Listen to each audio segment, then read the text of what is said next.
If you're a newcomer to the Warhammer 40k universe and want to start reading some 40k books, you might discover that the number of 40k books is very large and it can be really hard to find out what is a good place to start. Therefore, I've put together a list of suggested books that are good reads for newcomers. They each showcase different storylines or different factions that populate the 40k galaxy, and hopefully you can find one for you that you want to read. Number one, Eisenhorn. Eisenhorn makes for a great book if you would like to soak up the atmosphere of the Imperium of Man and learn about its immense bureaucratic inner workings and constant political infighting.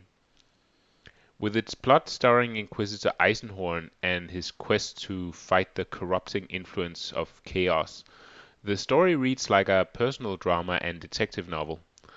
The characters are nicely fleshed out, and the story moves along with excellent pacing, switching between scenes of political maneuvering in the inner halls of the powerful Inquisition to gunfights deep in the massive city centers of the 40k universe, known as Hive cities.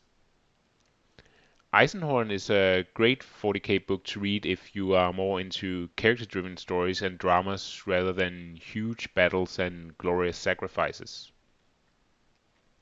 Number 2, The Founding. If you prefer your Warhammer 40k books to be full of bloody battles and heroic deeds, then The Founding might be right up your blood-smeared alley. The Founding is a collection of 3 books and tells the tale of Colonel Commissar Gaunt and his regiment of Imperial Guardsmen, which are like basic foot soldiers, cannon fodder, as they fight to defend the Imperium against its many internal and external enemies, most of which have long, sharp, pointy teeth and a craving for killing humans. This is a book that focuses on the many gruesome battles that make up a big part of the soul of Warhammer 40k. Unlike, say, Space Marine books, where the protagonists are superhuman warriors genetically engineered for glory, the Imperial Guard is just your average Joe space broom, and this means that there is always a strong sense of despair and impending doom in the battles of the Founding. Number 3, Nightbringer. The Space Marines are probably the most iconic characters of the Warhammer 40k universe. Genetically modified super soldiers encased in imposing suits of power armor and generally all sort of badass. Nightbringer is an excellent starting point if you would like to dig into these iconic heroes of the 40k universe. It tells the tale of the Space Marine captain Uriel Ventress and his quest to save an entire planet from extinction.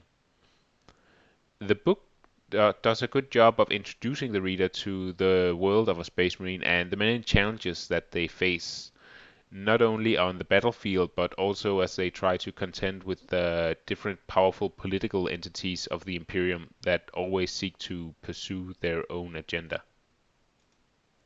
Number 4, Horus Rising. I'm a little hesitant to recommend the Horus Heresy books to newcomers, as I think there's a lot of additional depth to reading this popular prequel series of books if you've already have a lot of familiarity with the 40k universe. Nevertheless, the Horus Heresy series does contain some of my favorite books in the 40k universe, so if you don't mind missing the significance of a few references, then you can dive into the first book, Horus Rising. The Horus Heresy series tells the tale of the series of events that led to the bloody civil war of the Imperium, where many Space Marine legions, led by the War Master Horus, turned against the Emperor. The first book sets up the character of Horus and his trusted Space Marine warriors, the Lunar Wolves, while they're still loyal and dedicated to spreading the ideals of the Emperor throughout the galaxy. Horus Rising does a good job of setting up the central character of the Horus Heresy, and you can't help but be intrigued at the hints of future doom that are already sowed in this first book. Once you finish reading Horus Rising, you will likely want to immediately read the next books in the series and see how this pinnacle of nobility and loyalty ends up as the greatest villain in the history of man. Number 5. Path of the Warrior. The vast galaxy of the Warhammer 40k universe is filled with many alien life forms, most of which directly or indirectly seeking the destruction of mankind, either because we're in the way, because of our eternal souls, or just because we are made up of tasty, tasty biomass. In Path of the Warrior, you will experience the 40k universe from the eyes of the Eldar, an ancient species that use highly advanced technology and live on giant spaceships called craft worlds. This book is a good read if you would like to dig into the 40k universe from the aliens' perspective and see how the strange and mystical lives of the Eldar clash with the harsh and gruesome brutality of the 40k galaxy. Following a single Eldar, Path of the Warrior tells a story of both personal development, but also manages to cram in some satisfying battles with orcs and Imperials, so there's something here for everyone. Number 6. Dark Apostle. If you're keen on the idea of powerful space marines that kick ass like they just don't care, but not so much into the whole noble champions of humanity, then maybe you'd like to have a taste of life as a Chaos Space Marine. These are Space Marines with all the power and fancy armor of your regular Space Marine, but fighting in the service of the twisted gods of chaos. In Dark Apostle, we follow Jarolek and his service in the Chaos Space Marine Legion, the Word Bearers. It's a vicious life of worship and gruesome demons and of constant war against the most hated enemy, the Imperium of Man and the loyal Space Marines. Dark Apostle has all of the pathos that a normal Space Marine themed story usually brings, but it's caked in a thick layer of twisted evil that flows through the Chaos Space Marines. It's a story that spends a lot of time on the personal journey of Jarolek, but at the same time tells the tale of grand battles.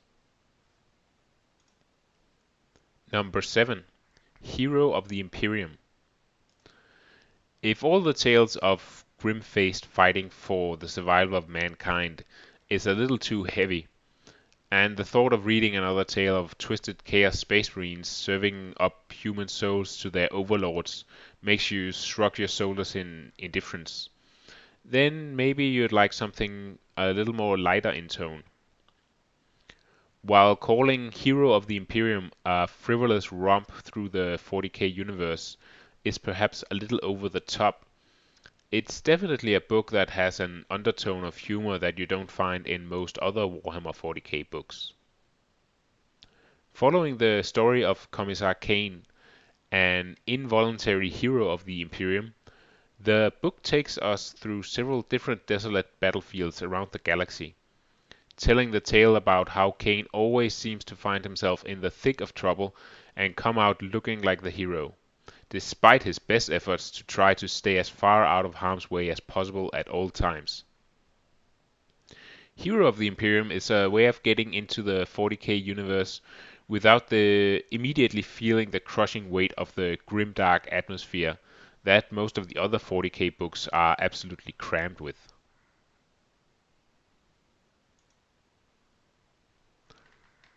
This selection offers several different angles to start your adventure into the dense world of Warhammer 40k books.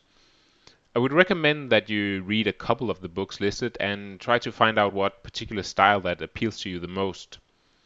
Warhammer 40k books come in a lot of different writing styles and themes, so don't be too put off if the first book you pick.